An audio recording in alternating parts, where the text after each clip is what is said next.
Hello students and welcome to Trishant academy. मैं आपका विजय sir फिर से आपका बहुत बहुत स्वागत करता हूं। तो आज हम पढ़ेंगे basics of electricity means electricity का कॉन्सेप्ट। जैसे कि मैंने कई बार पढ़ाते हुए देखा है, स्टूडेंट्स को ऑब्जर्व किया है, वो डेफिनेशन देख लेते हैं, रट लेते हैं एंड न्यूमेरिकल सॉल्व कर लेते हैं। बट जो बेसिक्स है, जो कॉन्सेप्ट है इलेक्ट्रिसिटी का, कि एक्चुअल में वायर के इनसाइड हो क्या रहा है, क्या हैपनिंग हो रही है जब उसके अंदर इलेक्ट्रिसिटी फ्लो होती है, करंट फ्लो होता है। तो आज हम वही कोशिश करेंगे एनिमेशंस की मदद से कि इलेक्ट्रिसिटी इनसाइड अ वायर कैसे बिहेव करती है। तो बेटर अंडरस्टैंडिंग के लिए मैंने इसको दो पार्ट्स में डिवाइड किया। फर्स्ट पार्ट में हम इसकी डेफिनेशन कॉन्सेप्ट समझेंगे, सेकंड पार्ट में इसकी टाइप समझेंगे, एज वेल एज इसके साथ में इसके जो बेसिक्स टर्म्स है, बेसिक पैरामीटर्स हैं, जैसे कि वोल्टेज हो गया, रेजिस्टेंस हो गया, करंट हो गया, इसको भी समझने की कोशिश करेंगे। तो चलिए स्टार्ट करते हैं। डेफिनेशन पे आते हैं। तो what is electricity? It's energy which is possessed by charge particle. जैसे बाकी एनर्जीज होती है, जैसे हीट एनर्जी होगी, विंड एनर्जी होगी, पोटेंशियल एनर्जी होगी, न्यूक्लियर एनर्जी होगी, सोलर एनर्जी होगी, इसी टाइप की ये जो एनर्जी है, ये भी एक एनर्जी है जो कि पॉजेस्ड बाय चार्ज पार्टिकल। ठीक है, चार्ज पार्टिकल। अब चार्ज पार्टिकल्स के बारे में अगर आपको जानना है तो हमें बेसिक एटॉमिक थ्योरी की तरफ जाना पड़ेगा। तो जल्दी चलते फिर बेसिक एटॉमिक थ्योरी क्या कहती है। तो देखिए, बेसिक एटॉमिक थ्योरी ये कहती है कि हर एक चीज़, every matter in this universe consist of tiny particles called atoms. ठीक है, तो एटम्स जो चीज़ हैं वो हर एक मैटर के अंदर, चाहे वो लिविंग थिंग हो चाहे नॉन लिविंग थिंग हो, जैसा कि आप देख रहे हैं। और एटम को अगर हम और बारीकी से अगर माइक्रोस्कोप के साथ देखें तो इसके अंदर क्या होता है, इसका स्ट्रक्चर क्या सा होता है। इसके अंदर एक न्यूक्लियस होता है जिसके अंदर न्यूट्रॉन्स और प्रोटॉन्स होते हैं, और आउटर साइड में जो रिवॉल्व करते हैं वो होते हैं इलेक्ट्रॉन्स। तो अब बात कर रहे थे हम चार्ज पार्टिकल्स की। तो charge particle basically two types of charge particles होते हैं जो कि एटम में दिख रहे हैं। फर्स्ट होता है पॉजिटिवली चार्ज, जो कि प्रोटॉन होता है, जो प्रोटॉन पॉजेस करता है। एंड सेकंड होता है नेगेटिवली चार्ज, जो कि इलेक्ट्रॉन होते हैं, जो कि नेगेटिव चार्ज होता है। तो ये बेसिकली ये दो चार्ज पार्टिकल हैं जो कि इलेक्ट्रिसिटी पॉजेस करते हैं, या फिर इनकी वजह से इलेक्ट्रिसिटी आती है या फिर पॉजेस होती है। तो अब ये सवाल उठता है कि जब इलेक्ट्रिसिटी इनमें होती है तो इसका मतलब एटम के अंदर भी इलेक्ट्रिसिटी होगी, खूब सारी होगी। जी हाँ, बिल्कुल सही जवाब है आपका, बिल्कुल इलेक्ट्रिसिटी होगी। बट यहाँ पर एक प्रॉब्लम आती है, छोटी सी प्रॉब्लम ये आती है कि जो इलेक्ट्रिसिटी पॉजिटिव चार्ज पॉजेस करता है, जो कि पॉजिटिव इन नेचर होती है, वहीं दूसरी तरफ एक इलेक्ट्रॉन जो पॉजेस करता है इलेक्ट्रिसिटी, जो कि नेगेटिव इन नेचर होती है, वो एक दूसरे को कैंसिल आउट कर देती हैं। जैसे कि सभी को मालूम है, ठीक है, कि पॉजिटिव और नेगेटिव चार्ज जो करते हैं आपस में एक दूसरे को न्यूट्रलाइज कर देते हैं। सेम टू सेम इन दोनों की इलेक्ट्रिसिटी क्या हो जाती है, कैंसिल आउट हो जाती है, न्यूट्रलाइज हो जाती है। दैट्स वाई जो एटम होता है स्टेबल होता है, और कि क्या होता है, कोई भी नेट चार्ज या नेट इलेक्ट्रिसिटी पॉजेस नहीं कर पाता है। अब हम यहाँ पर बात करते हैं स्टैटिक इलेक्ट्रिसिटी की। अगर हम एक एग्जांपल लेंगे, बचपन में हम लोग क्या करते थे, स्केल से हम लोग खेला करते थे। स्केल को क्या करते थे, हम लोग अपने बालों में रब करते थे, एंड देन जो पेपर के छोटे छोटे पार्टिकल्स थे उनके पास ले जाते थे, और पार्टिकल्स क्या हो जाते थे, चिपक जाते थे स्केल से। होता क्या था इसके पीछे, जो अगर आप फिनोमिना देखिए, जैसा कि आप डायग्राम में देख रहे हैं, इसमें क्या होता है, स्केल में जब हम रब करते हैं स्केल को, तो क्या होता है कि कुछ पार्टिकल्स क्या हो जाते हैं, नेट चार्ज एक सरफेस पे आ जाता है। बिकॉज ऑफ जब हम रब करते हैं तो एटॉमिक स्ट्रक्चर को हम क्या करते हैं, डिस्टर्ब कर देते हैं, जिसकी वजह से क्या है, उसके कुछ इलेक्ट्रॉन्स फ्री होकर सरफेस पे आ जाते हैं, और सरफेस पे आने की वजह से एक नेट चार्ज पॉजेस करते हैं, नेगेटिव चार्ज सरफेस पे। उसके जस्ट अपोजिट में जो पेपर होता है न्यूट्रलाइज होता है, स्टार्टिंग में न्यूट्रल होता है, लेकिन जैसे ही वो किसके फोर्स ऑफ अट्रैक्शन, किसके नेगेटिवली जो चार्ज स्केल है, सरफेस है, उसके जैसे दायरे में आता है, उसके क्या है, रेंज में आता है, वो क्या होता है, अपने आप में क्या है, एक पॉजिटिव चार्ज इंड्यूस कर लेता है बिकॉज ऑफ अट्रैक्शन। एक नेचुरल है। सपोज करो कि आप कोई कंपटीशन लड़ रहे हैं, कोई गेम खेल रहे हैं, और जैसे ही आप प्राइज़ को देखते, प्राइज़ हियरिंग को देखते कि भाई इतना बड़ा प्राइज़ रखा हुआ है इस कंपटीशन में, तो ऑटोमेटिकली आपके अंदर से क्या एक फील आता है, एक अंदर से क्या कॉन्फिडेंस आ जाता है कि हाँ यार मुझे जीतना है। ये नेचुरल होता है कि सामने वाले को देखकर अपने आप को ढाल लेना। वही सेम यहाँ पर भी होता है। बिकॉज ऑफ दैट पेपर के अंदर पॉजिटिव चार्ज आता है, और पॉजिटिव और नेगेटिव की फोर्स ऑफ अट्रैक्शन की वजह से क्या होता है, वो एक दूसरे से अट्रैक्ट हो जाते हैं। बेसिकली होता कुछ नहीं है, ये क्या होता है, एक एनर्जी होती है जो कि नेगेटिवली चार्ज के द्वारा पॉजेस की गई। उसने कुछ काम कर दिया, उसने पेपर को क्या कर दिया, उठा दिया due to force of attraction. देखो बच्चों, तीन चीज़ें हैं, तीनों में कभी कंफ्यूज नहीं होना। एक वर्क है, एक एनर्जी है, और एक फोर्स है। तीनों आपस में जुड़े हुए, म्यूचुअल कनेक्टेड हैं, लेकिन थोड़ा सा डिफरेंट है तीनों। ठीक है, और तीनों की वजह से ही सारी चीज़ें पॉसिबल हैं। बिकॉज ऑफ फोर्स एनर्जी है, बिकॉज ऑफ फोर्स वर्क है, या फिर बिकॉज ऑफ एनर्जी वर्क है।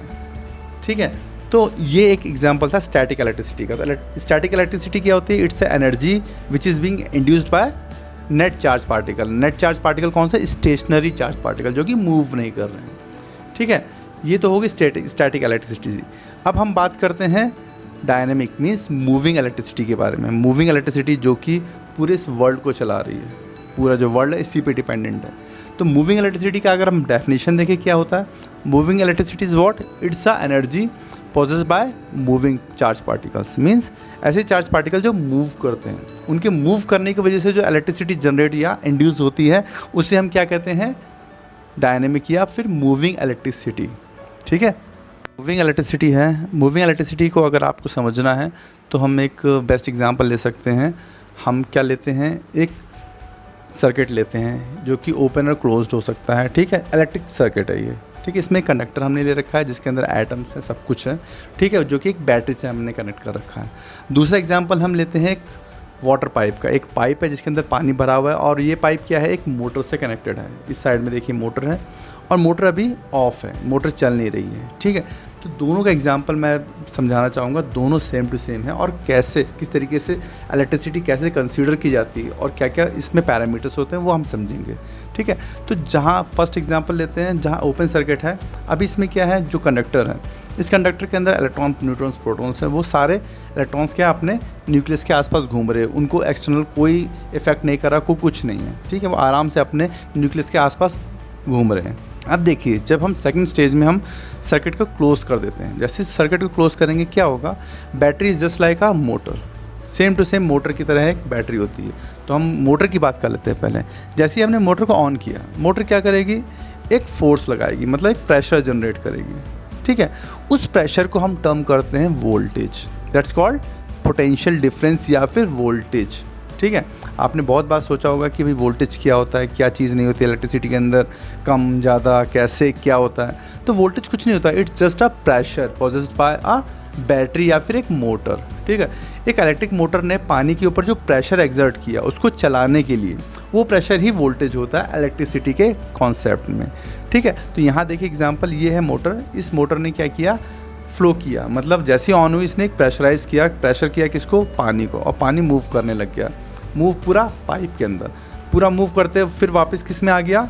मोटर में आ गया वापस। फिर वापस जा रहा है एक सर्कुलेशन करके, फिर मोटर में वापस आ गया। तो ये जो पानी है इट जस्ट लाइक अ क्या? Charge particle.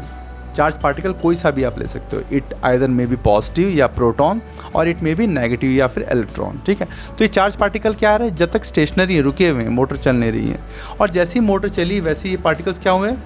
एक एंड से, एक पॉइंट से घूमे, मूव किए पूरा, और फिर वापस से मोटर में आ गए रिवॉल्व करके, ठीक है। अब अगर इस पाइपलाइन में मैं कुछ भी दूसरी चीज़ लगाऊंगा तो वो चीज़ क्या करेगी? काम करेगी, वर्क करेगी। जैसे कि मैंने इस पाइपलाइन में क्या लगा दिया? एक फुहारा लगा दिया लास्ट में, एक एंडिंग में क्या कर दिया हमने? फुहारा लगा दिया, या हमने एक और मोटर लगा दी। तो ये जो पानी है जो कि पहली वाली मोटर से चल रहा है, वो दूसरी मोटर को भी आराम से घुमा देगा, घुमाएगा। मतलब इस मोटर का जो प्रेशर जिसने जनरेट किया उसको किसको मिल गया? वो वर्क दूसरी मोटर को घुमाने में लग गया और पानी फिर से दोबारा सर्कुलेट होके आ गया। सेम टू सेम इस टर्म्स को, इस टर्मिनोलॉजी को हम इस सर्किट में देखते हैं। इस सर्किट में जैसे हम बैटरी को कनेक्ट करते हैं, क्लोज सर्किट करते हैं, वैसे क्या होता है? बैटरी एक प्रेशराइज, एक प्रेशर की तरह, प्रेशर पंप की तरह, उसके अंदर एक टर्मिनल में पॉजिटिव चार्ज है, एक टर्मिनल में नेगेटिव चार्ज है। तो जो नेगेटिव चार्ज वाले जो पार्टिकल्स हैं वो प्रेशराइज करेंगे कि बाहर के आगे के जो इलेक्ट्रॉन्स है वो भाई दूसरी तरफ मूव करे जहाँ पर पॉजिटिव चार्ज है। पॉजिटिव चार्ज मीन्स जो कि उसका दोस्त है, जो उसको अट्रैक्ट कर रहा है, ठीक है। तो नेगेटिव को रिपेल करेगा, क्या करेगा? रिपेल करेगा, ठीक है। और नेगेटिव पॉजिटिव क्या करेगा? अट्रैक्ट करेगा। तो नेगेटिव, जब तार के नेगेटिव जो इलेक्ट्रॉन्स हैं उनको क्या करेगा? एक फोर्स एक्सर्ट करेगा, जिसकी वजह से वो क्या होंगे?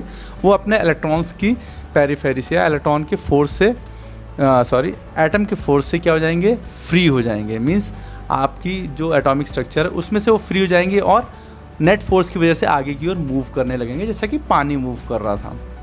और ये इस कदर मूव करेंगे कि यहाँ से जितने इलेक्ट्रॉन मूव किए उतने ही इलेक्ट्रॉन पॉजिटिव टर्मिनल में जाके क्या हो रहे हैं? इन हो रहे हैं। यहाँ से जितने भी नेगेटिव टर्मिनल से आउट हो रहे हैं उतने ही इलेक्ट्रॉन्स पॉजिटिव टर्मिनल से इन हो रहे हैं, जैसा कि एक पानी की मोटर में था।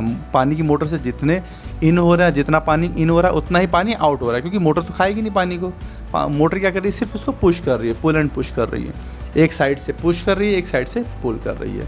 सेम टू सेम यही वर्क बैटरी में भी हो रहा है। तो आप समझ गए क्या क्या कॉन्सेप्ट है।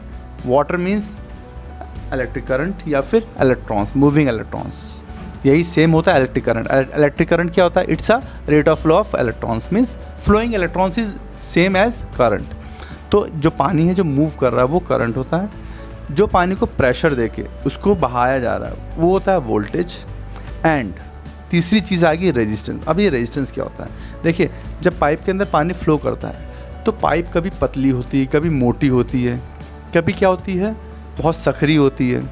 वो सकरेपन की वजह से या उसके पतले या मोटेपन की वजह से जो पानी को उसमें फ्लो करने में, उसके अंदर घूमने में या घुसने में अवरोध जो होता है वो होता है क्या, रेजिस्टेंस। मीन्स जब एक पानी पाइप के अंदर से घुस रहा है तो उसके पतले या मोटे होने की वजह से या उसके अंदर की क्या है कुछ गंदगी फंसी होने की वजह से पानी को रुकावट होती है, पानी में अवरोध पैदा होता है, वो रेजिस्टेंस कहलाता है। मीन्स सपोज़ करो हमने एक मोटी पाइप ली, उस मोटी पाइप में क्या होगा कि आप पानी को बड़ी ईजिली फ्लो करा सकते हो क्योंकि उसमें सरफेस एरिया ज़्यादा है, पानी बड़ी ईजिली से बिना किसी ज़्यादा प्रेशर के आराम से चला जाएगा, मोटर पे कोई प्रेशर नहीं पड़ेगा। वहीं अगर आप एग्जांपल लोगे एक पतली पाइप का, अगर उसकी जगह हम काट के हमने पतली पाइप लगा दी तो क्या होगा, मोटर को थोड़ा सा, मोटर में भी प्रेशर जनरेट होगा और पाइप के अंदर भी प्रेशर ज़्यादा जनरेट होगा। लेकिन क्या है, जो पानी है वो क्या है एट द सेम टाइम, मतलब उसका जो रेट ऑफ फ्लो होगा कम हो जाएगा, मतलब पानी की स्पीड कम हो जाएगी, प्रेशर ज़्यादा हो जाएगा। ठीक है, मीन्स रेजिस्टेंस ज़्यादा हो जाएगा। सेम टू सेम वायर भी होते हैं, कई वायर होते हैं ऐसे जिनका रेजिस्टेंस ज़्यादा होता है, कई होते हैं कम होते हैं। ठीक है, जो ज़्यादा रेजिस्टेंस पैदा करते हैं वो क्या करते हैं, करंट को रोकने की कोशिश करते हैं अपने अंदर कि भाई हम तुमको अपने अंदर से फ्लो नहीं होने देंगे। ठीक है, पाइप भी सेम वही करती है, पाइप पतली है तो पानी को क्या बोलेगी, हम भाई तुमको ज़्यादा अपने अंदर से फ्लो नहीं करने देंगे। मोटी पाइप होगी, बोलेगी चलो ठीक है हमारे अंदर से आराम से फ्लो हो जाओ, कोई दिक्कत नहीं। तो सेम टू सेम ये क्या होता है, रेजिस्टेंस का कॉन्सेप्ट होता है। तो जितनी मोटी पाइप होगी उतना रेजिस्टेंस कम होगा, जितनी पतली पाइप होगी उतना रेजिस्टेंस ज़्यादा होगा। सेम टू सेम वायर भी होता है, लेकिन वायर में क्या होता है, जो रेजिस्टेंस है इन्हीं सारी चीज़ों पे डिपेंड करता है। वायर की लेंथ, वायर का सरफेस एरिया या वायर का डायमीटर, इन सब चीज़ों पे क्या डिपेंड करता है रेजिस्टेंस की, कैसा पतला वायर है, मोटा वायर है, किस टाइप का वायर है, उस पर सब कुछ डिपेंड करता है रेजिस्टेंस। तो ये चीज़ें समझ गए आप कॉन्सेप्ट्स। तो चलिए सेकंड पार्ट में हम देखते हैं ओम्स लॉ। ओम्स लॉ आपने पढ़ा होगा, क्या है Ohm's law, V = IR, means जो वोल्टेज है is directly proportional to product of current and resistance. तो ये कैसे पॉसिबल है, आपने कभी सोचा कि किस टाइप से पॉसिबल है कि एक दूसरे के डायरेक्टली प्रोपोर्शनल है, या फिर अलग इसको दूसरे एस्पेक्ट में देखिए तो क्या है कि रेजिस्टेंस क्या है, इन्वर्सली प्रोपोर्शनल है किसके, करंट के, एंड डायरेक्टली प्रोपोर्शनल है किसके, वोल्टेज के, अगर हम अपोजिट करके देख लें। तो चलिए देखते हैं। अब ये देखिए, ये है आपकी पाइपलाइन है। ठीक है, इस पाइपलाइन में क्या एक मोटर लगी है जो कि प्रेशराइज कर रही है, प्रेशर मीन्स वोल्टेज। अब आप वोल्टेज, करंट, इन रेजिस्टेंस को कन्वर्ट कर लीजिए किस में, प्रेशर में। वोल्टेज क्या हो गया, प्रेशर हो गया, करंट क्या हो गया, फ्लो ऑफ वाटर, मतलब जो वाटर फ्लो कर रहा है, एंड रेजिस्टेंस क्या हो गया, अवरोध, जो कि पाइप उसके अंदर अवरोध पैदा कर रही है। तो चलिए देखते हैं। आप सपोज कीजिए कि मोटर क्या कर रही है, प्रेशर मार रही है, मतलब वोल्टेज दे रही है या फिर प्रेशर दे रही है किसी पानी को। तो जितना ज़्यादा प्रेशर होगा, जितना ज़्यादा प्रेशर होगा उतना ही तेज़ी से पानी फ्लो होगा, होगा कि नहीं होगा। अब मोटर अगर क्या है हाई HP की, हाई पावर की है तो ज़्यादा तेज़ पानी फ्लो होगा पाइप से, अगर कम पावर की है तो कम पानी फ्लो होगा पाइप से, होगा कि नहीं होगा। सेम टू सेम क्या होता है, वोल्टेज, वोल्टेज जितना ज़्यादा होगा उतना ही करंट क्या होगा, ज़्यादा होगा। मीन्स अगर किसी तार में या किसी वायर में अगर वोल्टेज 220 वोल्ट है तो उसके हिसाब से उसके अंदर कितना करंट फ्लो होगा, 5 एम्पियर। और वैसे ही अगर आप उसको 440 वोल्ट कर दोगे अगर उस वोल्टेज को, तो करंट फ्लो कितना हो जाएगा, जस्ट डबल, 10 एम्पियर। तो सेम टू सेम इसका मतलब ये हुआ कि voltage is directly proportional to current जब रेजिस्टेंस अगर कॉमन है या फिर कांस्टेंट है। इसी का जस्ट आप अपोजिट ले लो, opposite means resistance is inversely proportional to current. अगर हम I को V = IR होता है, I को दूसरी तरफ ले जाएं तो क्या हो जाएगा, for the same voltage means constant voltage पे। कांस्टेंट वोल्टेज हम इस वजह से लेते हैं ताकि हम कंपैरिजन करें तो वैल्यू वेरी ना करें, क्योंकि अगर वोल्टेज कांस्टेंट नहीं होगा तो वैल्यूज़ में वेरिएशन आ जाएगा, वोल्टेज सेम रखना है।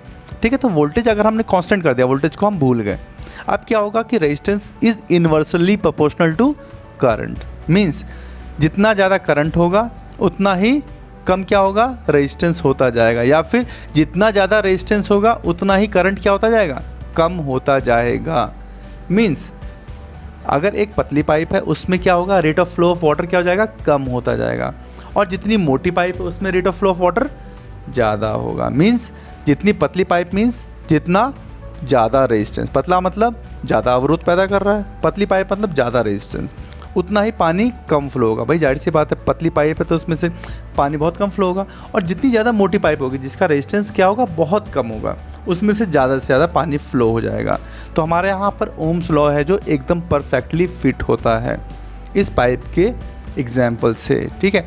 और अगर कभी भी आपको इन फ्यूचर अगर कोई सी भी डाउट या कोई भी कन्फ्यूज़न हो, आप सिंपली क्या करो, सिर्फ एक पाइप का मॉडल या पाइप का डायग्राम बनाओ और उन सारी टर्म्स को इन सब चीज़ों में कन्वर्ट कर दो। मींस वोल्टेज यानी प्रेशर, करंट मान यानी फ्लो ऑफ वाटर, और रेजिस्टेंस मान यानी पाइप का पतला या मोटा होना, ठीक है। इन 3 चीज़ों में अगर आप कन्वर्ट कर दोगे आपको कभी भी कोई भी दिक्कत नहीं होगी, आप बड़ी ईजिली कॉन्सेप्ट को समझ जाओगे, ठीक है। इस वीडियो को इतना ध्यान से सुनने और समझने के लिए बहुत बहुत धन्यवाद। और आपका कोई भी डाउट या कोई भी कमेंट हो तो नीचे मोबाइल नंबर दिया हुआ है, आप बिना किसी डाउट बिना किसी हेजिटेशन के आप पूछ सकते हैं, किसी भी टाइम पूछ सकते हैं, मैं आपके लिए हमेशा अवेलेबल रहूँगा। बहुत बहुत धन्यवाद वीडियो को देखने के लिए, and have a nice day.